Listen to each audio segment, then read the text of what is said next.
Hi everyone. So Andrew Marr, who's got his TV programme on the weekend for the BBC, interviewed Shami Chakrabarti the weekend, who is a Labour peer, I think. I don't think she's an MP. I think it's Baroness Chakrabarti, isn't it? She's a Labour peer. She campaigned to stop in the EU, but obviously we voted to leave, so that's what she's getting on with, trying to come up with the best deal. And he's come under fire, Andrew Marr, for the interview. Now, let me explain why. First of all, Dominic Raab was on the same episode. Dominic Raab, the Brexit secretary, who brought this 585-page agreement. You can see it up there. There's a stack of papers on his desk. Dominic Raab was the one who brokered this deal with the EU and then quit because he doesn't support it. In that same episode, Andrew Marr gave such a Softshoe interview with Dominic Raab. The Canary have written... This is today. The Canary have written about how it was akin to him giving Dominic Raab a foot rub. And this is a guy that brokered a deal that he doesn't support. How can you sit there and give him a Softshoe interview? I would have tore him to pieces. And I'm just an idiot with a internet connection and some critical thinking skills. But this is the lead up. This has happened in the couple of minutes before when he said the sentence, "Don't try and patronise me." This is why he got his back up, because Shami Chakrabarti was starting to dismantle him, and he asked her a gotcha question, which turned up being a gotcha question for him because she turned it round and made him look stupid. Just take a listen to this. Again and again, Angela Merkel, all of them have said you can't have all the privileges unless you're a member. We would have a completely different atmosphere in any negotiations conducted by us. Why? Because... Just first off, did you notice there, he's actually defending this 585-page agreement that nobody wants. He's defending it. The only people who want it are the establishment, but he's defending it. Again and again, Angela Merkel, all of them have said you can't have all the privileges unless you're a member. We would have a completely different atmosphere in any negotiations conducted by us. Why? Because, not least because we want to stay in line with workers' rights, environmental protections and consumer protections. Well, a lot of that is... So, Shami Chakrabarti, workers' rights, environmental protections, etc., etc. These are all good points. This is what he thinks, Andrew Marr. In here, a level playing field. No, it isn't actually. He's saying that it's a level playing field. He's defending it. It's a level playing field.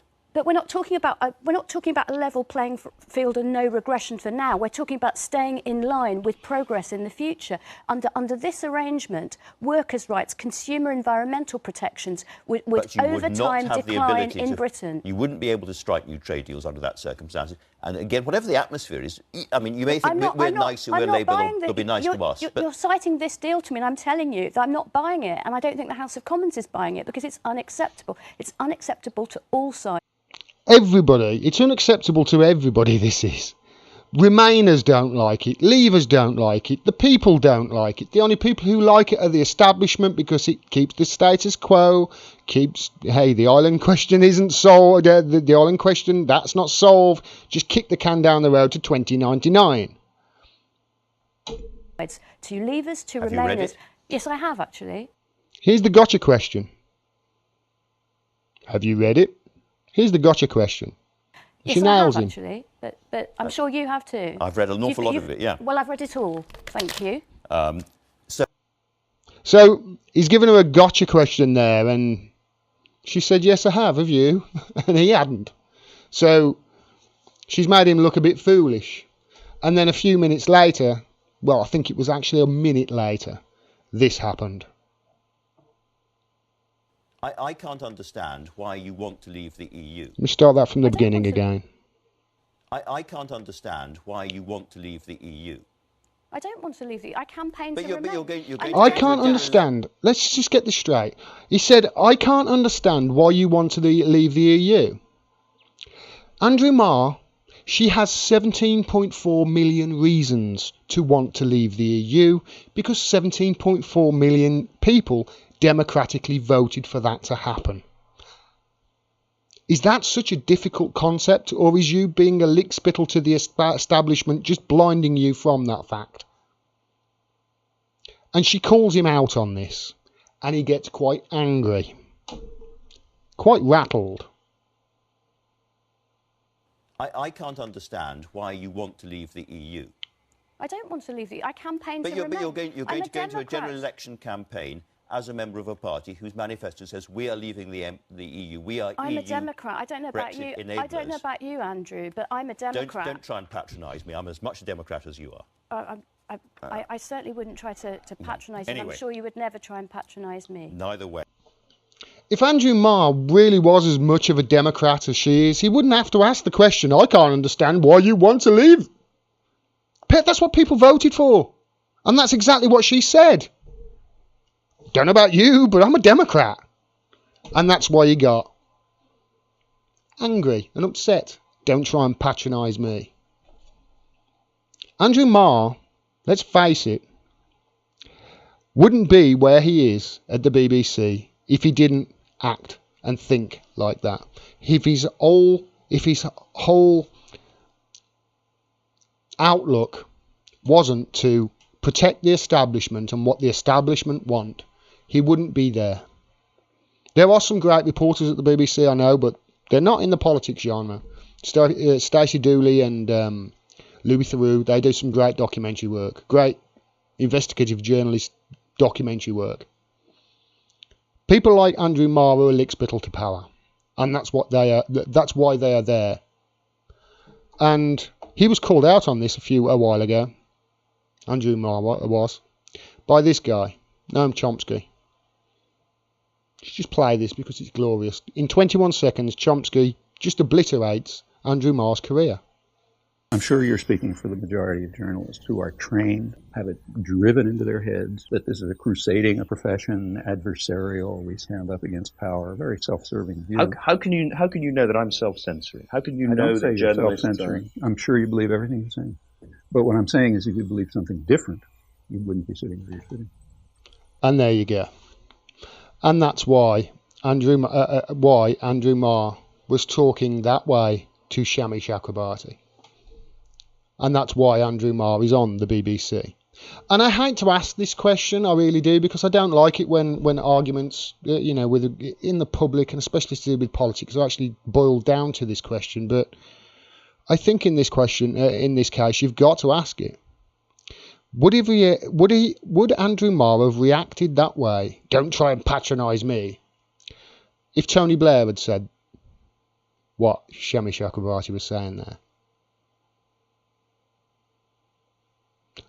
In fact, would he have acted that way if it was anybody else other than a woman sitting in that seat opposite him? Because I can guarantee you this, if I was sitting there with Shami Chakrabarti and he took that attitude with me and him would be having a conversation afterwards, without a doubt, and it would be a heated conversation, and he would probably be running away from me.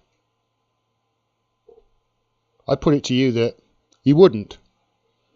I put it to you, there's no way he would, because he's a lickspittle. He just sticks up for the establishment. This 585-page Brexit deal is dead in the water, and there he is, meant to be an impartial reporter, sticking up for it when nobody else wants it. The only people who want it are the establishment and Theresa May.